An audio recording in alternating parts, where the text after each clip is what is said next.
Les os sont cassés, mais en étudiant les rebords, on voit leur aspect, la manière dont l'os s'est fracturé. On voit une coloration différente entre la table interne et la table externe de l'os.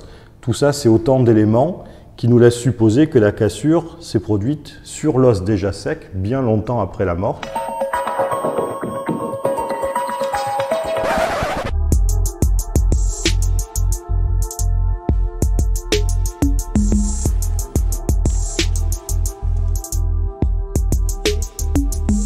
On a sur la table le squelette d'un individu. Après qu'on ait vérifié qu'il n'y a qu'un seul individu et que tous les os sont humains, il n'y a pas d'os animal qui a été ramassé en même temps et mélangé avec les os, ça va être de donner un profil biologique à ce squelette. Un âge, un sexe, une stature. Si on prend par exemple ce fémur gauche, on voit bien qu'il a fini sa croissance. Puis après, avec cette femme d'environ 1,70 m d'âge adulte, qu'est-ce qu'il y a de particulier pour la reconnaître par rapport à toutes les autres? Et donc on peut essayer de regarder des particularités sur le squelette, des événements. Ici, on voit un événement traumatique qui est venu entraîner un remaniement osseux extrêmement important. C'est une luxation.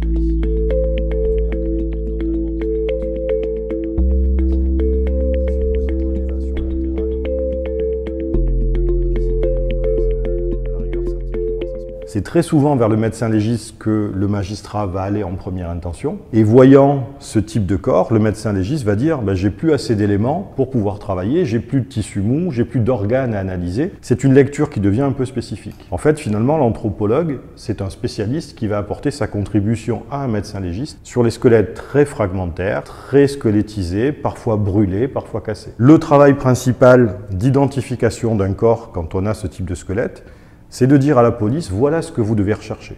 Parmi les personnes disparues, une femme, adulte, jeune, d'environ 1,70 m, avec une douleur à l'épaule et quelque chose qui a pu être documenté. Puis la police va faire son travail d'enquête, éventuellement nous ramener le dossier médical de quelqu'un qui pourrait être cette personne. Et si elle nous ramène un dossier médical, un examen fait à l'hôpital, un scanner, l'enregistrement dentaire d'un dentiste traitant la personne, on va ensuite essayer de faire du matching pour voir si les données ramenées en antémortem collent aux observations post-mortem.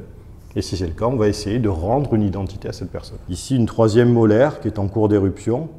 Donc on peut supposer que c'est quelqu'un qui est encore dans ses jeunes années. De plus en plus de vieilles affaires sont relancées. Et donc de plus en plus, on nous réinterroge sur des affaires qui ont plusieurs dizaines d'années.